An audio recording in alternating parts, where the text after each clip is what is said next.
Aí está o paradoxo, né? Aí tem um problema. As pessoas reclamam que não tem muita fé. Aí você vai ver o que ela está alimentando a mente dela. Ela fica alimentando a mente dela com série de Netflix, uma atrás da outra. Ela fica alimentando a mente dela lendo tudo que é porcaria. Aí pergunte à pessoa: você tem 5 minutos para ler a Bíblia? Não. Tem nada contra a série de televisão, mas olha o tempo que dura um episódio. 45, 50, tem uns que é 1h30. A pessoa todo dia está lá, ó. Esta pessoa que reclama que não tem fé, pergunte se ela tem 10 minutos para oração. Não tem. Então a minha pergunta é: como que eu sei, padre, o grau da minha fé? Como que eu posso? Aí é você e Deus, não é você e ninguém, é você e Deus. Como que eu posso saber como anda a minha fé? Além de tudo aquilo que os santos nos disseram, há algo muito importante, e para mim é o mais importante. É na hora das suas decisões, se elas são tomadas como uma pessoa de fé. Senhor, aumenta a nossa fé. Vamos repetir isso? Senhor, aumenta a nossa fé. Queridos irmãos e irmãs, os que estão aqui no santuário conosco, você que nos acompanha aí de casa, você que vai ouvir esta pregação depois que ela já foi feita. Nós temos hoje muitos temas onde vamos tirar valiosas lições para a nossa vida. Mas perpassando todos os temas, nós temos a questão da fé. A fé, ela sempre pode aumentar. A fé, ou ela está aumentando, ou ela está diminuindo. A fé, ela não é algo que para, ela não é uma realidade estagnada, ela está em movimento. O crer é um movimento. Então é preciso se perguntar, nos perguntarmos: como anda a minha vida de fé? A minha fé, ela está aumentando a cada dia. Eu vejo na minha vida os sinais da fé, ou eu noto que a minha fé está diminuindo, a minha espiritualidade está diminuindo? O evangelho de hoje, tudo que Jesus diz é através deste pedido que os discípulos lhe fizeram: aumenta a nossa fé. Notem, os apóstolos disseram ao Senhor: aumenta a nossa fé. É uma oração que nós podemos fazer sempre e devemos fazer sempre. Senhor, eu creio em vós, mas aumentai a nossa fé. Senhor, eu creio, aumenta a minha fé. Rezar isso sempre, porque a fé é dom e conquista, é dom de Deus, mas deve ser cultivada por nós. Um exemplo simples, mas que ilustra muito bem o que seja esse cultivo da fé, é como se você não tivesse ainda um vaso com uma bela planta, e você pede: Senhor, conceda-me fé, e o Senhor te dá então um vaso com a planta. É um presente, é um presente, é uma graça, é uma graça. Mas agora que você recebeu, o que você tem que fazer? Cuidar.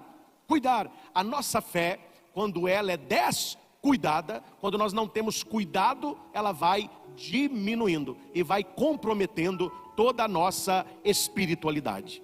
A própria palavra que Lucas usa no seu evangelho é a palavra que Paulo usa nas suas cartas. Fé, do grego, é pistis, que é mais do que algo intelectual, é algo do coração. Tanto que a palavra crer, ela vem da palavra latina credere, que significa cor dare. São duas palavrinhas em latim. Cor dare, juntou as duas, deu credere, que deu crer. O que é cor? Vem de cordis, coração. Dare, entregar. Então quando eu entrego o meu coração, quando eu confio, eu tenho fé. Quando a minha fé, e aqui nós vamos chamar de crença, ela é no nível intelectual, nós chamamos de acreditar. Eu acredito em Deus. Outra coisa diferente, eu creio em Deus. Para ficar claro para todos, para você que nos acompanha sempre anotando, isso é muito importante. O diabo, ele acredita em Deus, mas ele não crê em Deus. Então note que não é a mesma coisa. Acreditar é algo intelectual, é a certeza de que existe. A fé não é apenas a certeza de que existe, é entregar a nossa vida e confiar naquele que existe. Então quando eles pedem ao Senhor, aumenta a nossa fé, é como se eles pedissem: Senhor, aumenta a nossa confiança, aumenta a nossa entrega, aumenta o nosso comprometimento contigo. Nós não queremos apenas saber, nós queremos viver, é algo muito diferente. Então repita comigo: Nem todo aquele que acredita, crê. Nem todo aquele que acredita, crê. Todo aquele que crê, também acredita. Todo aquele que crê também acredita. Questão lógica, né, gente? Como que você vai confiar em alguém se você não acredita que aquela pessoa exista? Mas é possível, e muitos têm, a existência de um Deus, mas eu não me comprometo com Ele. Eu acredito em Deus, mas eu não confio, eu não me entrego. E é justamente isso que os discípulos vão pedir ao Senhor. E notem que eles não pedem muitas coisas. Eles não pedem muitas coisas. Eles pedem uma coisa: fé. Uma coisa. E é exatamente isso que Jesus também nos pede. Uma coisa. Leia os milagres de Jesus, muitos deles, quando há o diálogo, Jesus vai dizer: não temas, crê somente. Não tenha medo, tenha fé. Quando Pedro afundava no mar, por que você teve medo? Não seja um incrédulo, seja um homem de fé. Quando Jesus aparece para o discípulo que queria ver, Tomé, aparece para Tomé: você viu porque você creu porque me viu. Felizes os que vão acreditar em mim sem ter me visto. O que o Senhor está pedindo à igreja e a nós? Fé. E os discípulos pedem fé. O que a leitura está nos passando, meus caros? Nós precisamos colocar os primeiros nas primícias. Há uma ordem das coisas na nossa vida. Quando essa ordem, ela sai e vira uma desordem, nós pagamos um preço muito caro. E na nossa vida cristã, nós que somos cristãos, nós precisamos sempre aumentar a nossa fé. E a palavra, e aqui eu já dou uma dica para todos: como, padre? Como eu posso aumentar a minha fé? São vários os caminhos. Você pode aumentar a sua fé tendo uma vida de oração, e não é uma oração apenas de domingo, uma oração diária. Leitura da palavra de Deus, leituras espirituais da vida dos santos, leitura e estudo do catecismo da Igreja Católica, a devoção do Santo Terço, ocupar a sua mente com as coisas do alto, ocupar a sua mente com as coisas de Deus, porque o intelecto, ele haverá de mover o ser. O intelecto haverá de mover o ser. A gente vive conforme a gente pensa, e quem não vive conforme pensa, acaba pensando conforme vive. E por que hoje nós vivemos uma sociedade que valoriza a descrença? Não estou falando de todos os lugares, mas na maioria deles, um jovem que ajudava na comunidade, que participa da igreja, quando ele vai para um ambiente universitário, um ambiente de mestrado, de doutorado, quando a pessoa assume: olha, eu tenho fé, eu sou uma pessoa cristã, eu sou praticante, aquilo que deveria ser uma questão de honra e glória é questão de crítica. Isso aí é bobo. Isso aí, pessoal lá do interior de Minas, é bobo. É pessoa que reza, pessoa que tem fé. É quem tem fé não é inteligente, não. Você é bobo. Você não venceu isso ainda, não? Você não superou isso ainda, não? Porque a sociedade que nós vivemos é uma sociedade que valoriza a descrença. Se você vê muitos artistas, muitos filmes, muitas situações que são hoje badaladas, são todas contrárias à fé.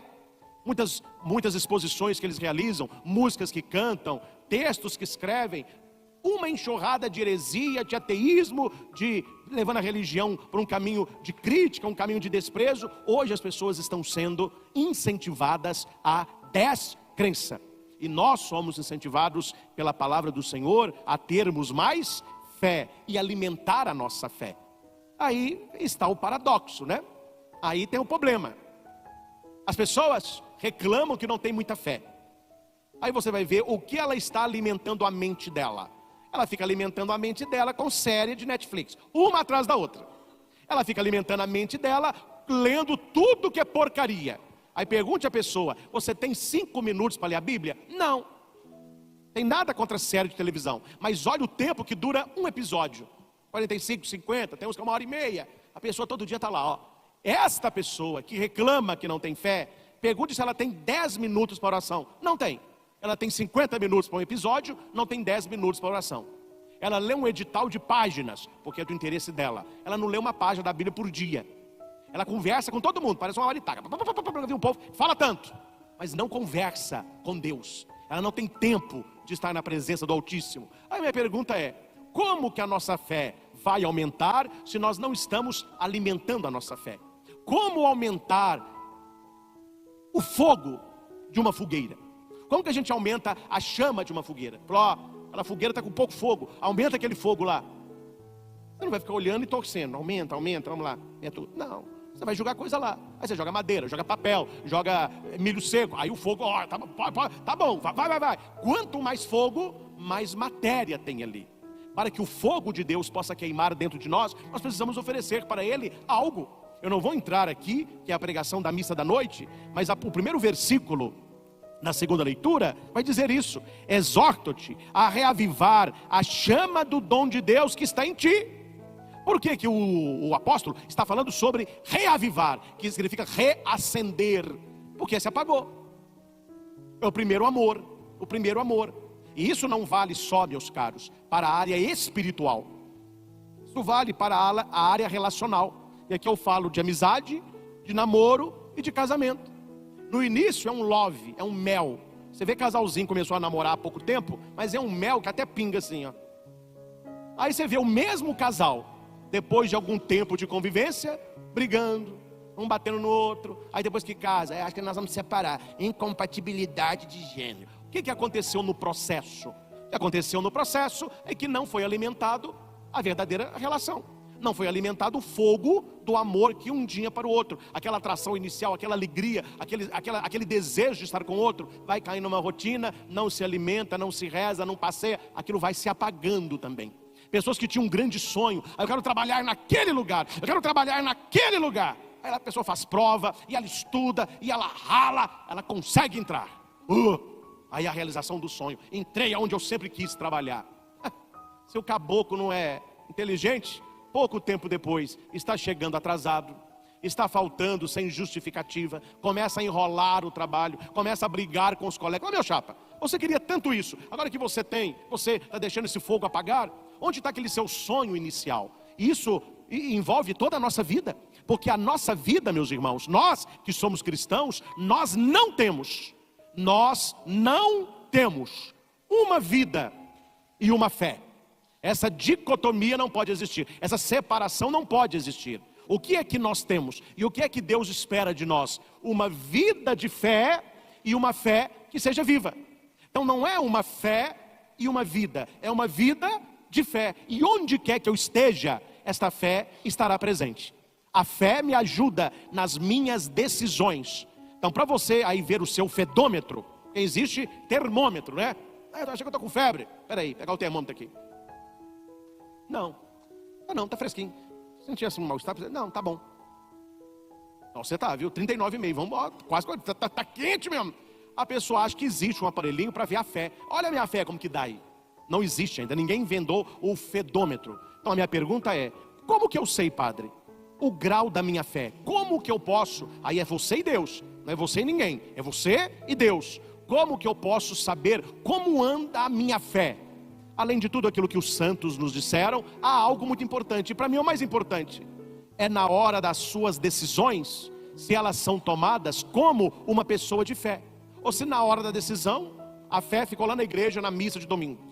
Aí você decide no seu trabalho para a esperteza, você decide no seu estudo pelo caminho mais fácil, você decide no seu casamento pelo prazer momentâneo, você decide no seu trabalho apenas pelo valor financeiro, passando a perna em quem quer que seja. Onde está a fé aí? Para dar fé, aí não tem. Então é um sinal de que a sua fé não é enraigada. É um sinal de que você tem crença, mas que você não tem fé.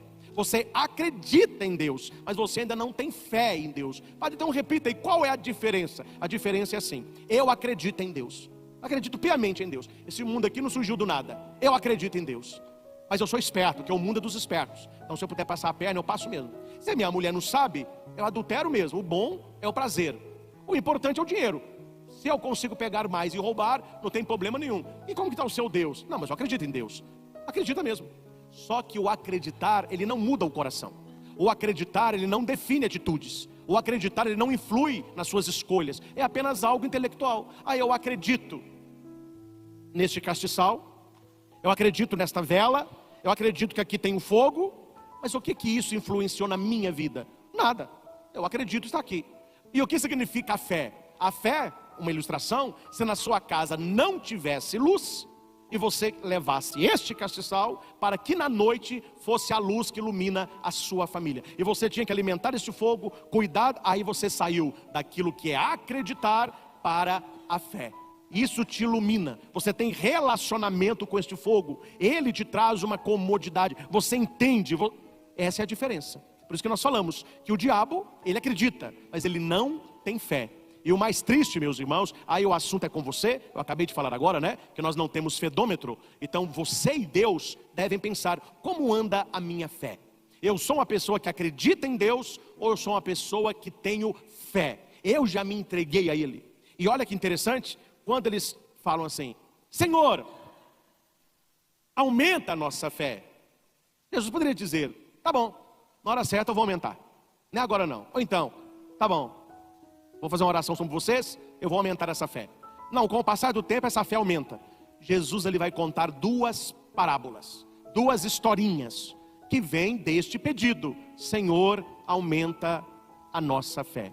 A primeira história, ele fala sobre o grão de mostarda, que é o menor grão de todos. E ele vai dizer assim: se vós tivesseis fé, mesmo pequena, então repita comigo, mesmo pequena, a fé é poderosa. A fé é poderosa. Então note que Jesus não está oferecendo para eles fé, mas está falando: se vocês tivessem fé, do tamanho de um grãozinho de mostarda. Para nós é uma comparação um pouco estranha, mas para eles entendiam claramente o tamaninho de um grão de mostarda. É a menor das sementes. Se você tivesse fé desse tamaninho, você diria a amoreira. No original é o sicômoro. Por que Jesus cita esta planta? Porque muitas árvores não tinham lei para plantar. Você podia plantar onde você quisesse. Quando era o sicômoro, no caso aqui se diz amoreira, havia um estudo. E até os sábios diziam: não plante em qualquer lugar a amoreira, não plante em qualquer lugar o sicômoro. Se tem uma nascente de água, ele vai puxar essa água. Se tem um poço, as raízes vão quebrar e vão, então tem que ser. Por que eles sabiam disso? Porque é uma árvore que tem raízes profundas, grossas e para o lado. É uma árvore que uma vez plantada não se arranca com facilidade. Então plantou aqui, vai ficar aqui. Não tem como tirar essa planta do lugar. Então Jesus vai dizer: se você tivesse fé, você diria a esta moreira, diria: arranca-te daqui e planta-te ao mar, e ela te obedeceria. Aqui já tem dois milagres aí. Primeiro é arrancar a moreira, que ninguém consegue arrancar. Naquela época não tinha os equipamentos que nós temos hoje. Ninguém arranca. E outra, eu quero fazer uma pergunta aos senhores: se você já viu em algum lugar, quem já foi à praia, se você já viu alguma árvore plantada no mar? Como que se planta uma árvore no mar? É algo... isso, impossível. Então Jesus está aqui falando o quê? Numa linguagem bíblica. Pela fé, você vai ver o impossível na sua vida. Em outras palavras, a fé realiza milagre. Se você vê uma moreira arrancada e plantada no mar, você só vai falar assim: é um milagre. Porque lá, é isso que Jesus está falando. A nossa fé, por menor que seja, ela faz o milagre acontecer. Aqui não é uma linguagem literal. Então para eu ver se eu tenho fé, eu vou ter que falar: árvore, arranca daqui e planta lá. Você vai ficar a vida toda falando isso, a árvore não vai nem mexer. E se mexer é vento. Não é isso que o Senhor está falando. Aqui é a questão do impossível, a questão do milagre. E qual é esta moreira, este sicômoro, que a minha fé fará arrancar de um lugar e para o outro? É a descrença. Muitas vezes a descrença no coração do homem é como este pé de amoreira. Uma vez que a pessoa começa a diminuir a sua fé, ela tem uma vida de descrente. Essa descrença vai criando raízes no coração, para baixo e para o lado. Aí depois, meu caro, para arrancar isso aí não é fácil. É por isso que esta história está baseada na fé. Nós precisamos aprimorar a nossa fé. Nós precisamos aprofundar a nossa fé. É sobre isso que vai falar a primeira leitura. Porque muitas pessoas, na hora do problema, ela perde a fé. É claro, meus irmãos, nós somos humanos, e o humano funciona assim mesmo. A hora que vem aquela notícia, vem aquele baque. Ai meu Deus, aí você está aquela... Mas depois do baque, depois que a água acalma, é preciso que a fé sustente. Vai dar certo, porque eu tenho fé, eu creio em Deus, Ele está comigo. Porque o problema, ele leva a dois caminhos. Ele leva a descrença, e a descrença é porque ele teve dúvida. Só que o problema para aquele que tem fé, ele funciona como fortificante. Depois do problema, a pessoa é mais forte. Tudo eu posso, eu sou forte, porque Ele me fortaleceu. Como? Através da minha fé, provando a minha fé, me colocando no fogo, me colocando à prova, e eu saí melhor. A primeira leitura do livro de Abacuque é algo que todos nós certamente já perguntamos e já questionamos a Deus, e isso influi também na nossa fé. Qual que é o contexto aqui de Abacuque? Ele está olhando para a sociedade, ele está vendo um caos, pessoas longe de Deus, pessoas falando mal dos outros, pessoas com prepotência, pessoas egoístas, pessoas violentas, pessoas iníquas, que vivem só no pecado, só na gandaia. Aí Abacuque olha e fala assim: mas tem uma coisa errada nisso aqui. Onde está Deus? Onde está Deus? Será que Deus não está vendo essa bagunça que está esse mundo? Aí a primeira leitura, quem quiser acompanhar, Abacuque vai rezar assim. É uma oração de Abacuque. Senhor, então ele está rezando: até quando clamarei sem me atenderes? Até quando devo gritar a ti violência sem me socorreres? Por que me fazes ver iniquidades quando tu mesmo fez a maldade? Destruições e prepotência estão à minha frente. Reina a discussão, surge a discórdia.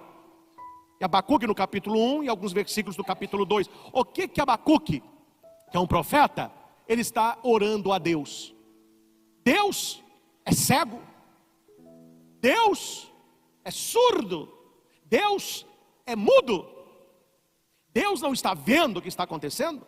Deus não está ouvindo o que as pessoas andam dizendo? Deus não tem uma palavra para esta situação? Meus irmãos, aquilo que Abacuque sentiu, eu tenho certeza que é aquilo que muitas vezes nós também sentimos.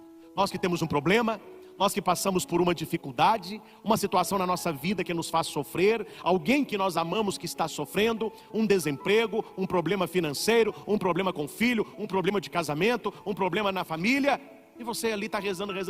Oh meu Deus, você não está me vendo não? Você não está me vendo não? Até quando? Ele pergunta 2 vezes. Até quando? Por quê? Até quando eu vou enfrentar esse problema? E por que esse problema bateu na minha porta? Aquilo que Abacuque pergunta, nós com certeza já perguntamos. Quando nós estivemos num problema, numa situação, e nós não entendemos o motivo, nós não entendemos por que Deus não me atende, por que Deus não me ouve, por que Deus não me socorre. A leitura muda no capítulo 2. No capítulo 1, nós lemos o versículo 2 e 3. Até quando? Por quê? No capítulo 2, aquele que parecia mudo e ausente e cego, ele está presente, ele ouviu a oração, ele vê o que está acontecendo e ele tem uma palavra. Deus respondeu a Abacuque. Se Deus respondeu a Abacuque, Ele haverá de nos responder também. Mas aqui, meus irmãos, há uma pergunta. Por que há pessoas que não ouvem a Deus? Por que há pessoas que não conseguem ouvir a Deus? Porque elas fecharam o coração. Não se ouve a Deus por aqui, se ouve a Deus por aqui. Por aqui é acreditar, por aqui é intelecto, aqui é fé. Então se ouve a Deus no coração. Há pessoas que acham estranho. Agora eu acho estranho que as pessoas achem isso estranho.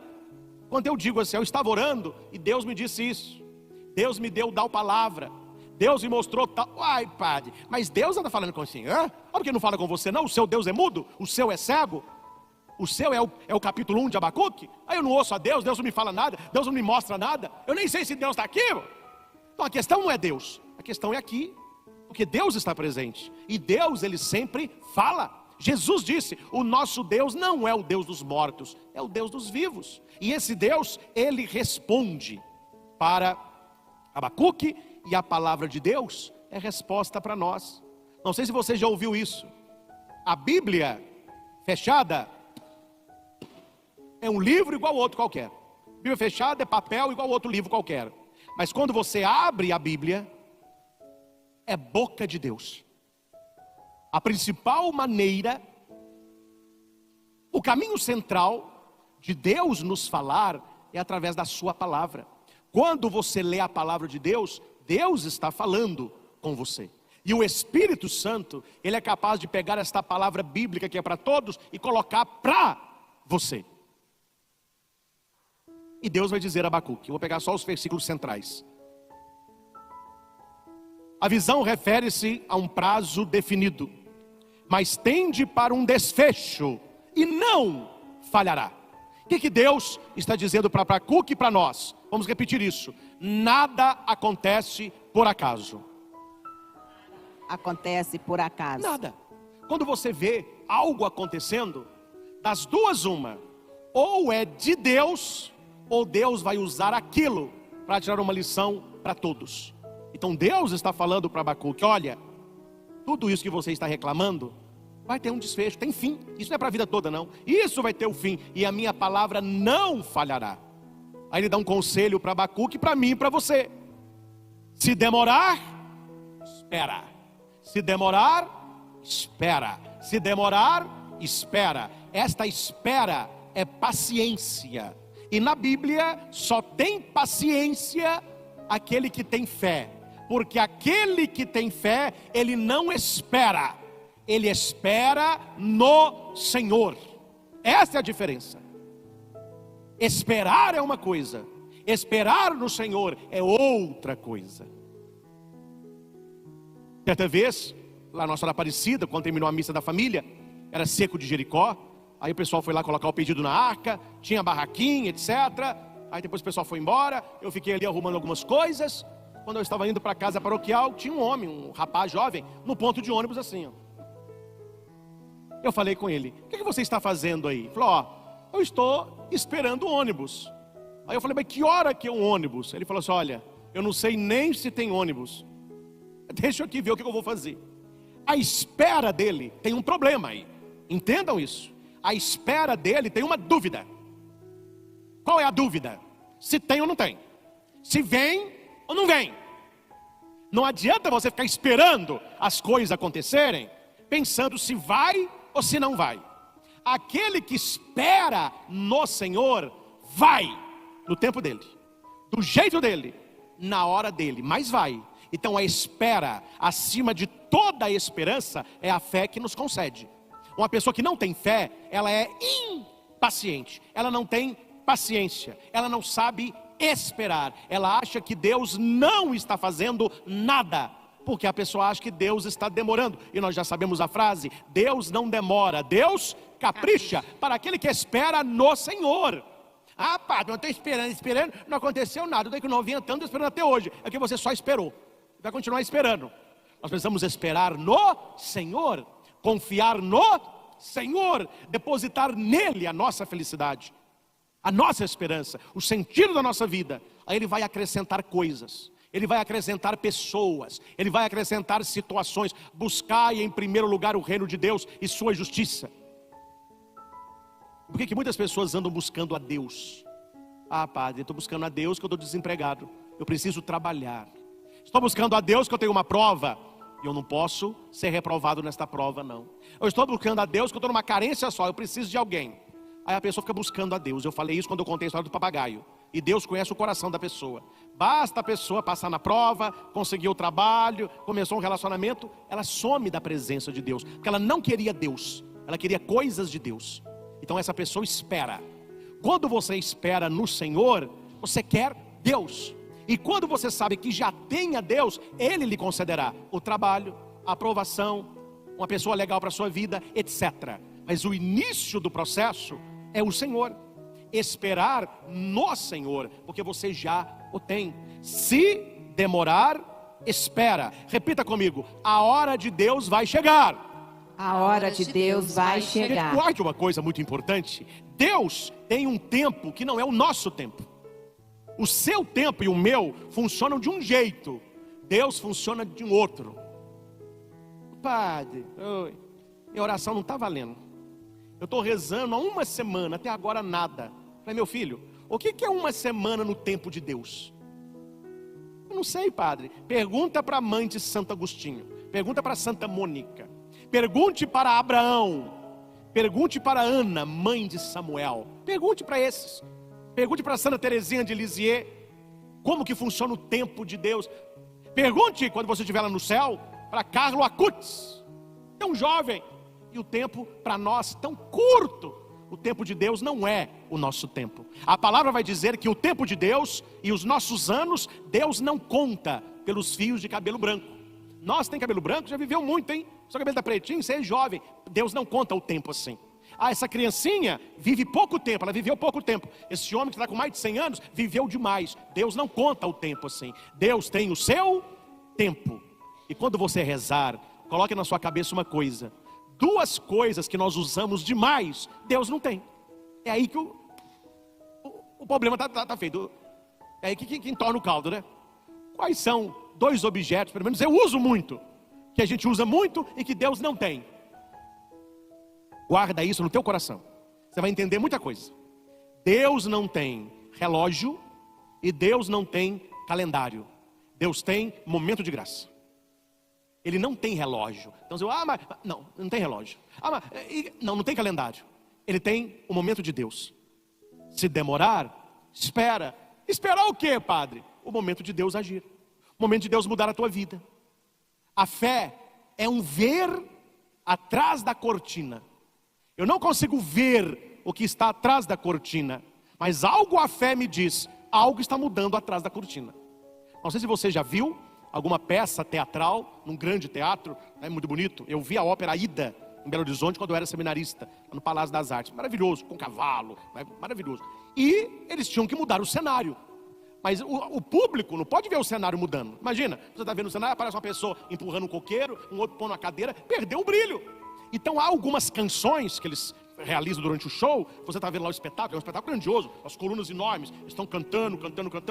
Num determinado momento, o tenor, que está contando a história, ele vem para frente do palco e ele começa a cantar um soneto. Nisso a cortina de veludo, ela vai fechando. Você nem vê, você está tão encantado com o cara, a cortina fecha. Quando a cortina fecha, ela fechou por quê? Porque eles vão mudar o cenário. Aí eles têm o tempo deles de mudar o cenário. Quando ele acaba o soneto dele, começa uma voz de mulher cantando. Aí todo mundo fica, cadê a mulher? Aí a cortina vai se abrir. É um belo jardim, já não é mais aquele palácio. E lá num balanço na árvore, a mulher cantando. Você fala, nossa, que maravilha. Mudou totalmente o cenário. Olha para mim e aprenda uma coisa. Quando uma cortina se fecha, é porque Deus vai mudar o seu cenário. Se na sua vida há alguma cortina demorando a se abrir, uma porta está demorando a se abrir, não é porque não tem ninguém trabalhando atrás da cortina, é porque o cenário é tão diferente, é tão grandioso, é tão abençoado, que leva tempo. Um elefante, no caso a elefoa, para ter um bebê é quase 2 anos. Tem animal pequenininho que está parindo, a elefante está lá esperando, ó. Aí eu falo, mas você não está grávida é nada, viu? Eu já parei não sei quando, você não pariu nenhum ainda? É, meu filho, está demorando, mas quando nascer você vai saber, viu? Que nasce grande. Quando nascer, meu filho, o pé dele vai fazer a floresta tremer, e o barulho dele vai fazer os animais correrem. Graça que demora é graça maior. Está demorando, meu irmão? Espera. Espera, mas espera no Senhor. Espera celebrando missa. Espera ouvindo a palavra. Espera comungando. Espera adorando. Espera lendo Vida de Santo. Espera no Senhor. E no final, padre, a minha espera vai ser recompensada no tempo dele e do jeito dele. Tinha uma família que tinha 3 filhas, família muito católica. E uma filha resolveu ser irmã de caridade, porque ela tinha uma birra com as amigas dela. Então, para não ficar com as amigas, eu vou para o convento ser freira. Aí alguém perguntou para ela, mas qual que é a sua birra? Meu pai tem olhos azuis, minha mãe tem olhos verdes. Minhas 2 irmãs misturaram os 2 tons, olhos maravilhosos. E eu estou com esse olho castanho aqui, ó. Minha mãe fala que eu puxei a minha avó. E o meu sonho era ter olhos claros. Porque ela foi ser irmã. Entrou para o convento, estudou. Mandaram-na para a África. E qual era a missão dela na África? Pegar as crianças que nasceram, mas que seriam mortas, e passar na fronteira, entregando para que outra tribo e outras irmãs pudessem criá-las no orfanato. E quando ela estava bem velhinha, que não dava conta mais de salvar criança nenhuma, fizeram para ela uma grande homenagem e disseram para ela assim, irmã, nós não sabemos quantas crianças a senhora conseguiu salvar. Nós não sabemos quantas crianças a senhora atravessou a fronteira. E certamente a senhora foi uma das irmãs que mais trabalhou. Nós temos muitas irmãs aqui da Europa, muitas americanas, e a maioria das nossas irmãs tem uma pele mais clara e tem olhos claros. Mas não há africano com olho claro. Então, quando a senhora tirava a sua roupa de irmã e se vestia de uma mulher africana, e a senhora podia passar na barreira com a criança, era Deus trabalhando na sua vida. Irmã, se a senhora tivesse olhos claros, a senhora não teria salvado criança alguma. No fim da vida, ela entendeu o motivo daquilo na vida dela. Nada acontece por acaso. Está demorando? Espera, Deus vai te responder. O nosso Deus não é o Deus da dúvida, é o Deus da clareza. Tudo tem um motivo, tudo tem uma razão. E como que eu compreendo tudo isso, Padre? Talvez não vamos compreender tudo isso, mas a fé me faz acreditar. A cortina se fechou, mas o cenário vai mudar. Se demorar, espera, pois ele virá com certeza e não tardará. Quem não é correto vai morrer após a morte física, mas o justo viverá por sua fé. Olha a fé de novo. Aquilo que os discípulos pedem a Jesus já está lá na boca de Abacuque. Gente, viva pela fé. Viva pela fé. Viva colocando o pé e depois Deus vai colocar o chão. Aquele que tem fé, ele vê o impossível, ele realiza o inimaginável, ele concretiza o inatingível, porque ele vive no sobrenatural. Há pessoas que vivem no natural, e há pessoas que vivem no sobrenatural. Por mais que nós vemos hoje o mundo um caos, porque as coisas não estão bem, principalmente na parte moral, você vê um caos, você precisa olhar para esse caos com fé. Deus não tardará. Deus está vendo, Deus está ouvindo, Deus tem uma palavra também para tudo isso. Eu acredito que um dia o cenário haverá de mudar, mas até lá é preciso manter a fé. E por último, que é o mais tranquilo aqui de se explicar, é a segunda parábola. E para você entender a parábola, nós temos que voltar ao grego, porque me desculpem, mas a tradução, pelo menos a mim, não me agrada, porque eles traduzem aqui por empregado. Há outras traduções que traduzem por servo, mas no grego não está falando nem de empregado e nem de servo. Porque quando nós lemos essa parábola de Jesus e fala empregado, o que você já lembra? Direito trabalhista. Mas como assim? Eu sou empregado, eu vou ser tratado de qualquer jeito? Eu trabalhei o dia todo, quando chega tem que servir o cara ainda, e nem o obrigado ele diz, esse cara não, é porque não é empregado. Porque o empregado, ele tem direito ao salário. O servo, ele tem direito a descanso. Então não é servo e não é empregado. É o quê? Escravo sem valor. A palavra que se usa no texto original, a parábola original de Jesus, ele vai dizer que se alguém tem um escravo sem valor, que trabalha... Aí você entendeu tudo. Escravo não tem vontade. O escravo foi comprado. Se você compra, me desculpe aqui a comparação, se você compra uma vaca, você vai ficar se sucumbindo à vontade da vaca? Malhada, hoje você quer ir para onde? Então vai para lá hoje. Hoje você quer dar leite ou não? Então hoje não precisa. É assim que a gente trata uma vaca? Coitadinha da vaca, a vaca não tem vontade nenhuma. Ela acorda, já põe ela no pasto, tira leite, põe para um lado, põe para o outro. Tem gente que vai matar para comer o filé. Quer dizer, a vaca, coitadinha, ela foi comprada. E uma vez que eu compro uma vaca, eu faço com ela o que eu quero, a vaca é minha. O escravo, ele não está fazendo favor ali, ele foi comprado. Então você entende a segunda leitura, você entende a segunda parábola. Quem é esse dono? Quem é esse proprietário?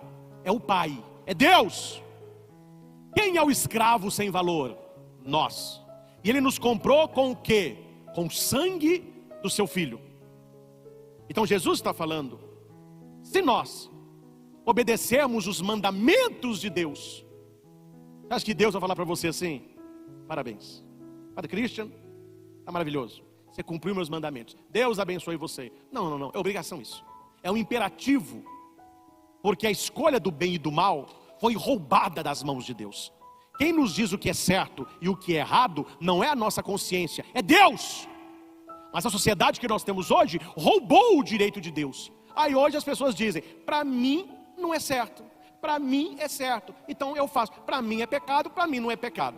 Para mim o certo é viver assim, para mim é assim. Então cada um vive do jeito que quer. Onde começou essa bagunça? Lá no Gênesis, lá no paraíso. Quando Deus disse, não coma, coma todas, não coma. Deus é o Senhor do sim e do não. Isso pode, isso não pode.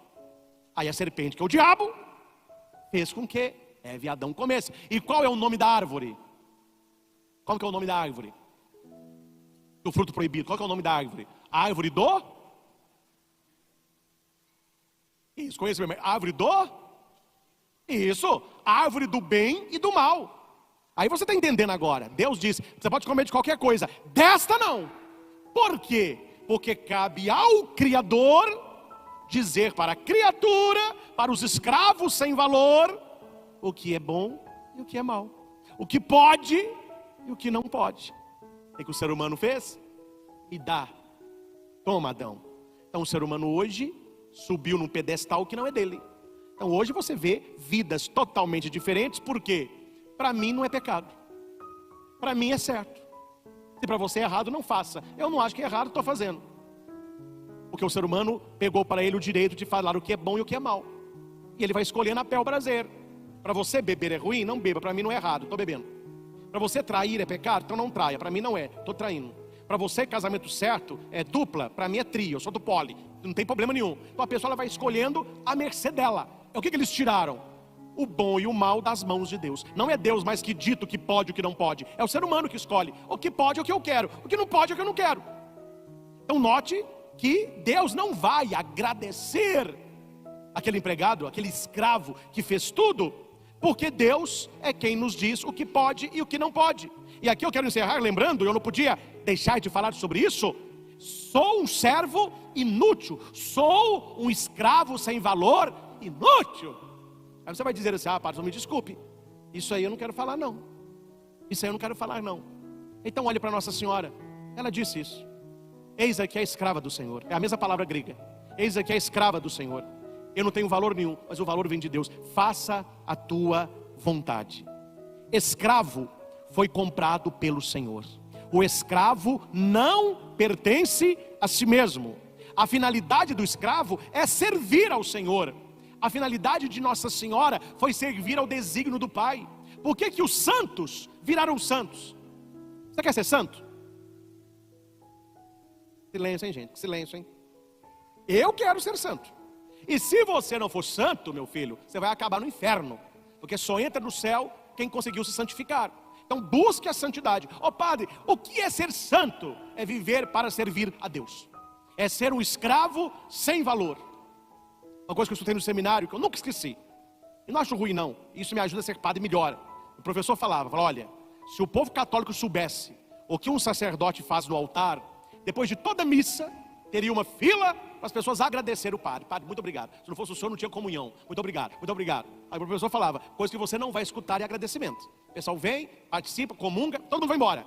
Aí é para você pensar, povo ingrato. Não, é para você dizer, Senhor, eu sou um escravo sem valor. Eu sou um servo inútil. Eu fiz o que eu tinha que fazer mesmo. A minha vida é servir ao Senhor. E eu sirvo ao povo por tua causa. No altar, a minha vida, corpo entregue, sangue derramado. A gente não gosta de escutar muito isso, que as pessoas hoje querem. Não, tem que agradecer, tem que me dar um diploma, tem que me dar uma medalha. Não, eu sou um servo inútil, eu sou um escravo sem valor. Eu fiz o que tinha que fazer. Olha como que isso mexe com a gente, como que isso dá uma sacudida. E por último, é aqui eu quero que vocês entendam. Quem aí já disse assim, Jesus Cristo é o Senhor? Quem já disse assim, o Senhor Jesus? Você está entendendo agora o que significa falar que Ele é o Senhor? Ele nos comprou e nós somos escravos sem valor dele. A minha vida não me pertence, a minha vida pertence a Ele. Então para o cristão essa fala, o meu corpo, minhas regras, né? As feministas abortivas, elas gostam disso. Meu corpo, minhas regras. Com a minha vida eu faço o que eu quero. Nós sabemos, eles não sabem, nós sabemos, a nossa vida não nos pertence. Nós somos comprados pelo sangue de nosso Senhor Jesus Cristo. Por isso que eu falo, Senhor Jesus, Jesus Cristo é o Senhor. Por que nós cantamos isso? Porque eu não me pertenço, eu pertenço a Ele. Eu não tenho vontade, a vontade é dele. Ele que vai me dizer o que é bom e o que é ruim para mim. Ele que vai conduzir a minha vida. Eu sou um barquinho no mar e é o Espírito de Deus que vai me levando. Como que se chama isso?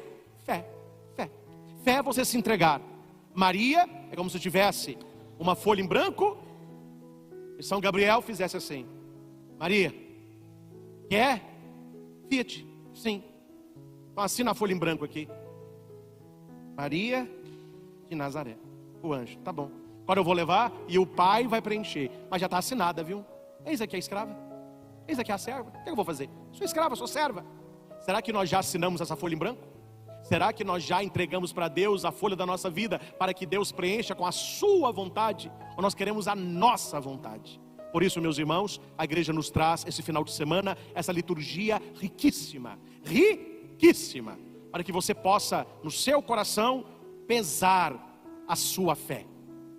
A oração eucarística quarta, ela vai dizer assim, a hora que o padre reza pelos mortos: acolhei, Senhor, no vosso reino os nossos irmãos e irmãs falecidos, cuja fé só vós conhecestes. Ninguém aqui conhece a minha fé. Eu não conheço a fé de ninguém aqui. E não tem como. Quem é que conhece a nossa verdade? Deus. Então não tenha crença, tenha fé. Não acredite apenas, confie e se entregue. E se estiver temorando, espera e reze como o rei Davi no saltério: esperando, esperei no Senhor, e Ele ouviu o meu clamor. Não saí humilhado, porque Deus é próximo daqueles que o temem. O Senhor está conosco, e no momento de Deus, na tua vida, a cortina vai se abrir e o cenário estará totalmente mudado. Aí você vai dizer naquele dia: realmente Deus não demora, Deus capricha. Ao Senhor Jesus toda honra, toda glória e todo louvor. Louvado seja nosso Senhor Jesus Cristo. Para sempre seja louvado.